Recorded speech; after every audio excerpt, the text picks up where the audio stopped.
Bonjour, suite de l'apprentissage de la 3D dans Motion 5. Alors on reste dans la caméra, dans l'utilisation de la caméra dans l'espace 3D, puis on va voir un petit complément d'information par rapport au tutoriel précédent. Première des choses, on n'a pas eu le temps de voir dans le tuto précédent. Vous voyez, dans le mini menu ici, on a plusieurs options qui peuvent être très utiles et rendre de gros services, notamment quand on est un peu perdu sur notre objet. Là, vous voyez que mon objet, je suis en caméra active, il est là, mais je voudrais le cadrer de manière, je voudrais qu'il soit plus présent, qu'il remplisse mon écran.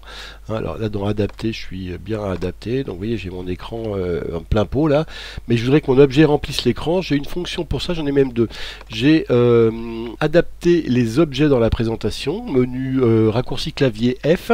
Cette commande permet, pof, vous voyez, de bouger la caméra pour que l'objet soit bien cadré. On est mieux cadré que... Si je voulais pomme Z ici, jeter un petit peu en recul. En faisant F ici, vous voyez, je ramène mon objet devant de manière à ce que la caméra cadre bien l'objet ici. C'est une manière de, notamment quand on a perdu un objet qui est un peu loin, de le ramener. Mais il y a aussi une manière de le cadrer encore mieux, c'est de faire cadrer l'objet. Alors par exemple, je sélectionne un objet, mon cercle, et je vais me mettre cette fois-ci dans l'axe, ou par exemple la forme de Bézier. Vous voyez là, elle est en travers, on la voit, elle est complètement de travers.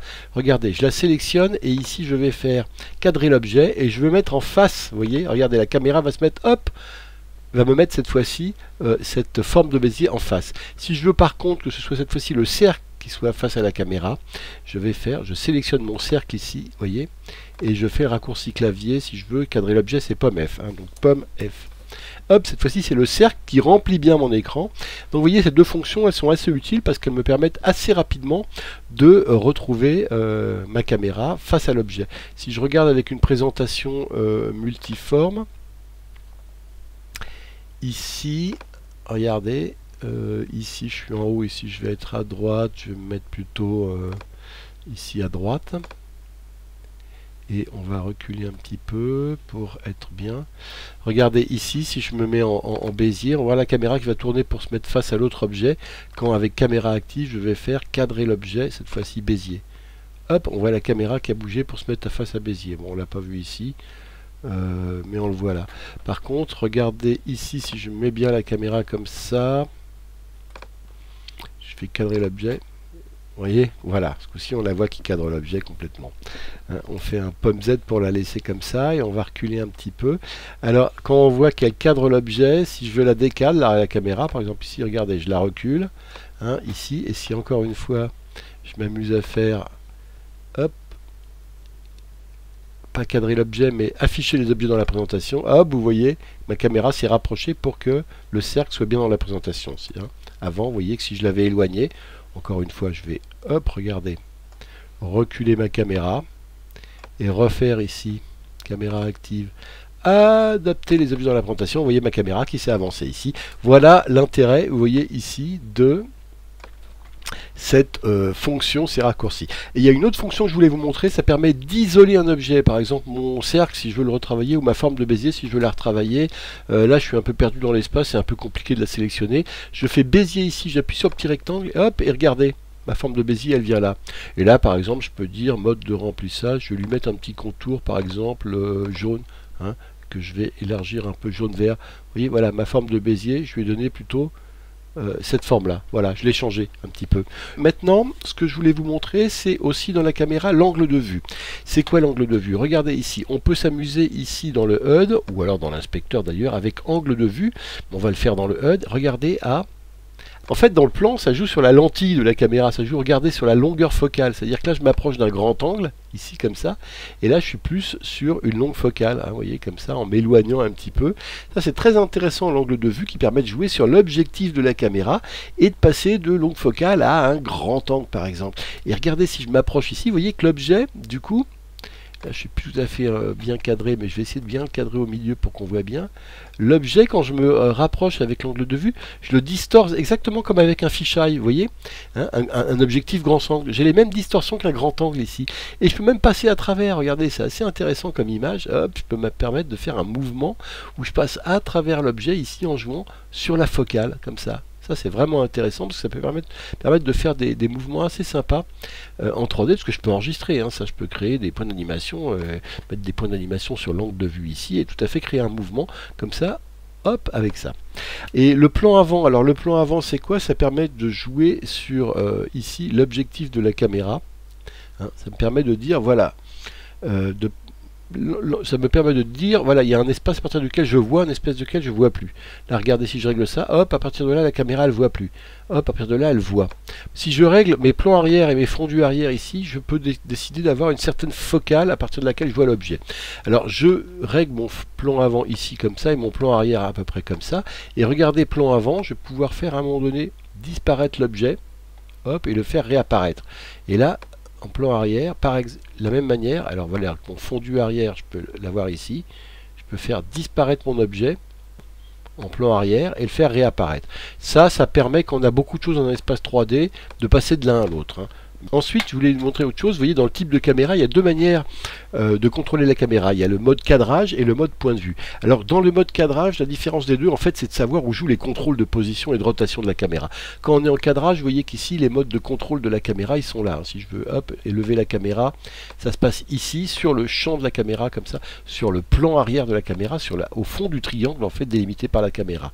Regardez, si je tourne, je suis en caméra ici, dans mes propriétés, vous voyez que si je tourne par exemple ici, je tourne, si je suis en cadrage ici, vous voyez que c'est ma caméra ici qui va bouger, hein, qui bouge comme ça. Regardez où sont mes réglages. Mes réglages ici, ils sont au fond de ma caméra. C'est comme si je regardais ma caméra être manipulée par une télécommande, hein, et donc je la fais tourner, avancer, reculer. Si je me mets en point de vue, là je repasse dans l'œilleton, hop, et mes réglages cette fois-ci, ils sont sur la caméra elle-même. Et là, cette fois-ci, je peux, pareil, tourner la caméra ou la bouger comme ça. Hein.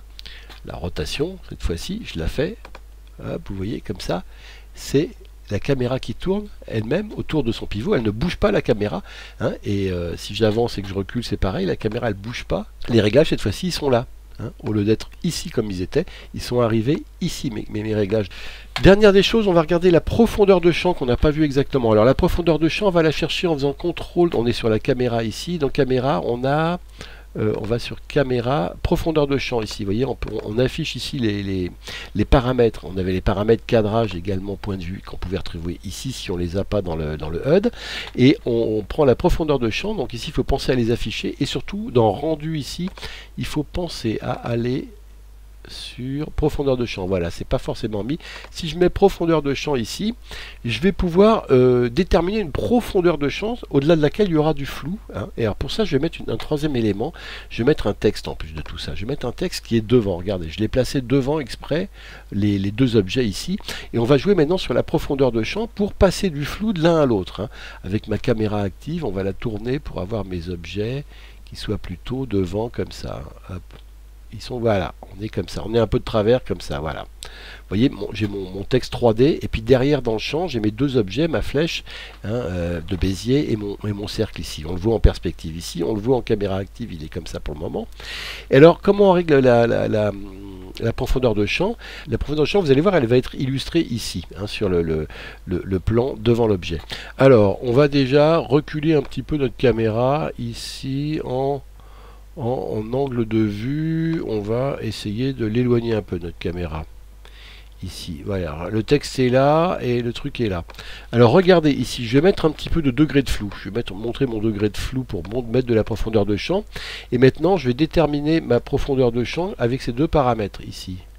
Si je suis sur l'infini, hop, mise au point à l'infini.